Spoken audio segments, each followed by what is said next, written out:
Hello, Leeds United fans. How are we doing? It is Connor here, back with a little bit of a cold. I will say, back with a little bit of a cold, but why haven't I been posting? Well, I have been in Germany, everybody. It has been a belated birthday month for myself. If you didn't know, I have turned 30, and it's been everything. I've been everywhere over the last month, so I'm looking forward to getting back to consistent Leeds United content and getting back for a little bit of rest. But whilst I have been gallivanting across Europe, Germany this time, we have seen some things at Leeds United, haven't we? We've seen a 3-2 win at Norwich, and I thought it would only be right for me to come on and give my view on everything that's going on at Leeds United at this moment in time. But before we start, everybody, please do us a favour. Welcome back, Connor. Give me a like, that'd be amazing. Thank you so much. A like, comment, and subscribe as to the on the video and to the channel. That would be amazing.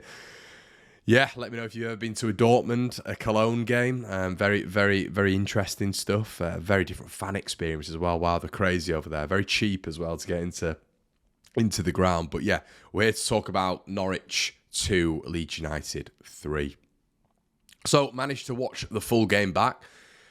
Well, what can I say that hasn't already been said? Can I give you guys something that maybe I thought that other people, other content creators didn't think? Well, I think it's just a general consensus really on what's going on at Leeds at the minute, and you can probably see by the thumbnail that Leeds are going in the right direction now, and this is something that we were all turning around and saying, is this going to happen? Are we going to be able to hit this form at a certain stage? At the start of the season, we saw Shackleton right wing, we saw Gelhardt up top, and you're thinking, I'll stick by this, I've said it at the start of the season, that if that was a continuum, if Leeds were to carry on with that sort of calibre side, Leeds would be toward the bottom of the table. That was my genuine thought right then. I just didn't think there was enough in the offensive capacity to really, put Leeds into that top two conversation. Even that top six conversation. But, with the full fit side, I did say 6th place, but you are looking at that team now and thinking to yourself, that is a side, if on their pomp, and I want to talk about if on their pomp, but if they are doing that, and if they are available for selection and they're playing at that level week in, week out, where we're talking about sort of like above 8.5 out of 10, Leeds are going to finish very, very highly in this division. And what you saw at the weekend was Leeds in the first half who were just extremely wasteful. Really, really, really, really wasteful. Kamara's chance, Perot had to score, in my opinion, on his left foot, had to put that in the bottom corner. Chances for Dan James, he's got to hit the target there, So the point is, though, Leeds are having chances. And I think in that first half, it's probably the most wasteful Leeds United have been. And yeah, I was listening to the Talk Norwich City podcast with Chris and Jack, and they were saying the exact same. Leeds were extremely wasteful, and probably the most wasteful side they'd seen at Carrow Road. So that side of things, and it sounds crazy as talking about it because we scored 3 goals, but that side of things still, in my opinion, needs to be improved on. If I'm being ultra critical, which you guys know I will try to be on this channel because I try to give balance a little bit, but I think that side needs to be improved on. We could have put them away in that first half. They scored, obviously, a couple of goals, got an offside goal, didn't they? But Leeds could have been, we wouldn't have been having a conversation about being behind if we'd have just taken those chances. And that old word, ruthlessness, which I think I've said throughout this season may haunt Leeds, is still apparent a little bit. But what I will say is in that second half, obviously, the goals that we concede, we'll talk about that just quickly. The shame about the Duffy goal, I'm still a little bit unsure on this zonal marking from set pieces. It seems to be, either Joe Rodon heads it out or others sort of struggle with it. I think Byram's decent. Obviously, we know Cooper's very decent in the air when he's playing, but Perot on Duffy just seemed crazy. One corner, I'm pretty sure Dan James was in and around Ben Gibson, which the zonal marking side of things, it's just you almost want your biggest player on their biggest player, don't you? But yeah, Leeds suffered because of that. But in that first half, we weren't bad. I thought we looked a little bit passive, a little bit flat, but we still created chances. And Kamara, probably the best chance of the bunch for me. I think, Free has to score. Perot as well has to score, but that Kamara chance was massive.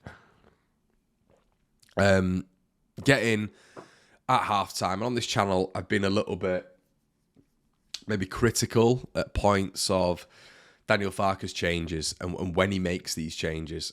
But he was very proactive, very, very proactive in what he did. And he spoke about it after the game as well, pretty much having 6 attackers on the pitch at one stage. Anthony was on, James was on, Somerville was on, Nonto was on.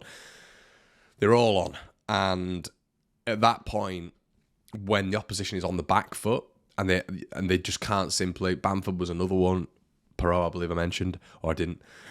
When the team's on the back foot, the opposition team, and you've got a little bit of momentum, but even if you haven't got that momentum and the opposition team is on the back foot, I really don't know how they deal with that sort of that caliber of attacker. You know, obviously Nonto came on and Bamford, as I've just mentioned, came on as well. And at championship level, and any level, when you're looking at Nonto, it's extremely good. It's very, very, very, very good. Now, I think when we look at changes and when we look at squad selection, Archie Gray, I think, against some of the better wingers in this division, it's been okay when he's been playing right back for, you know, the last however many weeks. It's been okay against the caliber of winger in this division. I think it's been okay, and I think when Leeds have been on the front foot, when you're looking at sort of like QPR and you know, Bristol City, you're sort of thinking, right, well, Archie's doing a good job here. But what we do need to always remember, when just reverting to the conversation about changes and putting certain personnel in,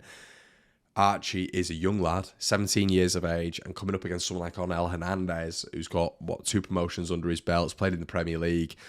He was a target, and you could tell he was a target throughout that first half. And I think the changes that Wagner made were interesting, but I don't think they helped Norwich whatsoever. Obviously, they struggled a little bit with Barnes and Sargent out. I think they've been struggling since those two have been out. And maybe that would have helped them in this game. I presume it would have done. But Onel Hernandez up against a Archie Gray, for me, was always going to be a difficult one. You know, he was, believe it or not, the one in the first half, and the selection who I was looking at and thought that might be a tough afternoon for him, and it was ultimately. So, yeah, maybe against certain personnel in that division, we need to be a bit careful with putting Archie right back. I'm looking at sort of Mavdidi against Leicester. You know, players of that caliber, Archie needs to be managed well. But I thought, in terms of proactive substitutions, as I say in the second half, I thought Farke did a really, really good job, and he's becoming... You're seeing a lot of the changes that he's making, especially sort of mid-second half, if it isn't going well for Leeds. Because I didn't think it was going well in the first half. I thought, yeah, we're wasteful, but we're flat, as I've mentioned, we're passive. But I think what you're seeing now is the emergence of some really top talents at this level, and that obviously they're great talents in terms of ability and all this sort of stuff. But you have to have a coach to harness that potential. You really do. And I thought we dealt with their threats well in the second half, especially at the start when they were a little bit stronger. And in the first half, I didn't think Johnny Rowe, who's definitely their best player, I didn't think he was that prevalent.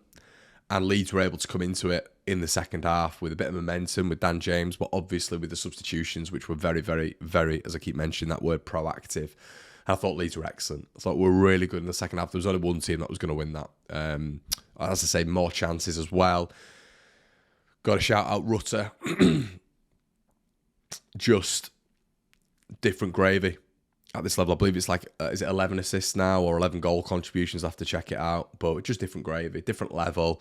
And there's a couple of moments where he turned the Norwich midfield inside out. I think what I love about him is he's so unpredictable.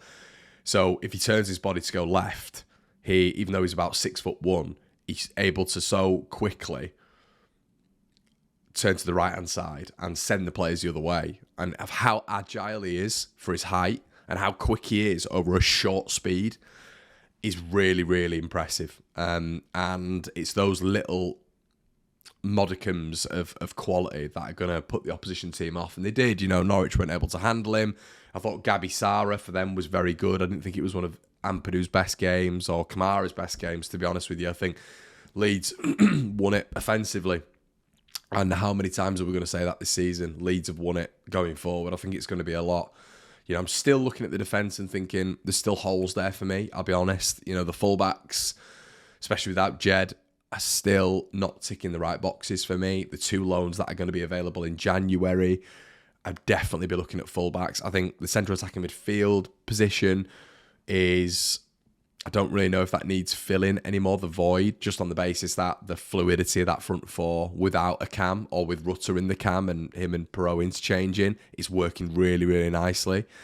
And yeah, it's maybe an option to go out and get those fullbacks, and I think that will help Leeds in the long run. January is going to be massive because you need to push on. I've said this several times. We don't need to worry about this now, but it is October.